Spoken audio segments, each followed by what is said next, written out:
लाओ से के जीवन की एक कहानी जो परम ज्ञानी भी बना सकती है। लाओ से का प्रभाव दिन प्रतिदिन बढ़ता ही जा रहा था। एक राजा लाओ से मिलने आता है और जैसे ही राजा लाओ से के गुरुकुल में प्रवेश करता है और देखता है कि लाओ से महाशय खुरपी से गड्ढा खोद रहे हैं। राजा बैठ जाता है और अपने सैनिकों को आदेश देता है, लाओ से को कह दीजिए कि राजा मिलने आए हैं। सैनिक संदेश लेकर जाते हैं और लाओ से गड्ढा खोदता रहता है। सैनिक वापस आ जाते हैं। फिर राजा कुछ इंतजार के बाद दोबारा सैनिक भेजता है। फिर लाओ से अपने कार्य में लगा रहता है। राजा को अपमान महसूस होता है।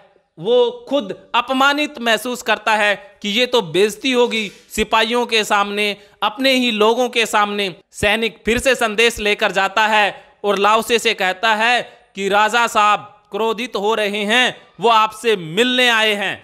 लाओ से कुछ नहीं बोलते हैं और अपना कार्य करते रहते हैं।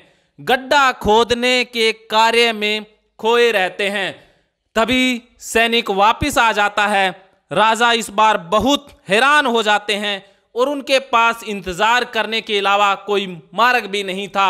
वापिस वो जा नहीं सकते थे क्योंकि वापिस जाने में तो ज्यादा बेइज्जती होगी। कुछ इंतजार के बाद लाओ से राजा के पास आते हैं। तब राजा उनसे पूछते हैं कि लाओ से जी, मैं आपसे ज्ञान लेने के लिए आया था, लेकिन आपने तो मुझे समय ही नहीं दिया। आप तो गड्ढा खोदने में ही व्यस्त रहे। तब लाओ से कहते हैं कि मैंने तो आपको ज्ञान दे दिया।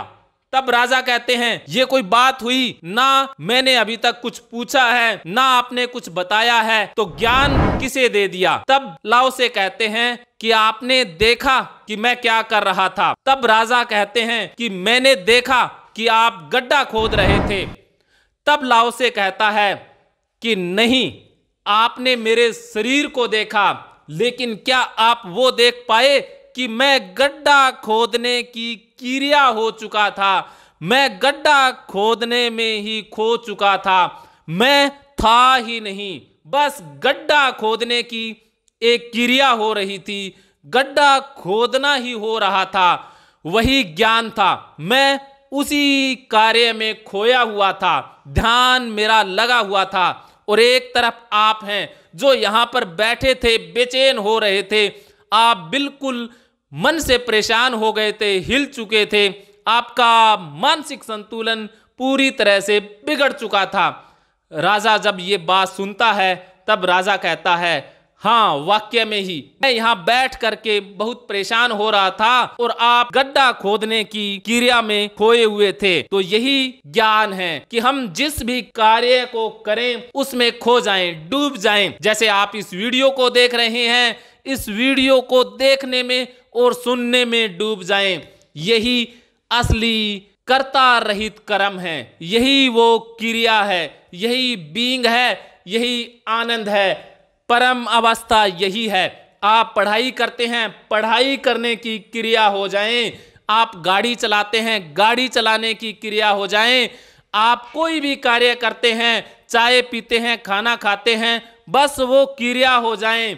उसमें से कर्तापन हटा दें, उसमें से कर्ता गायब कर दें, तो आप भी परम ज्ञान की अवस्था को प्राप्त हो जाएंगे। लेकिन ऐसा होता यदा कदा ही है।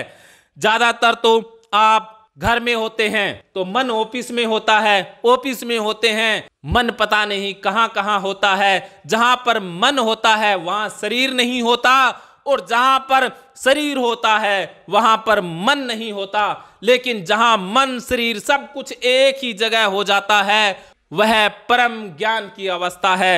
मैं इन वीडियोस के माध्यम से आप तक लाओ से के सूत्र भी लेकर आता रहूंगा। आपको वीडियो अच्छा लगे तो आप चैनल के साथ जरूर जुड़ें। धन्यवाद।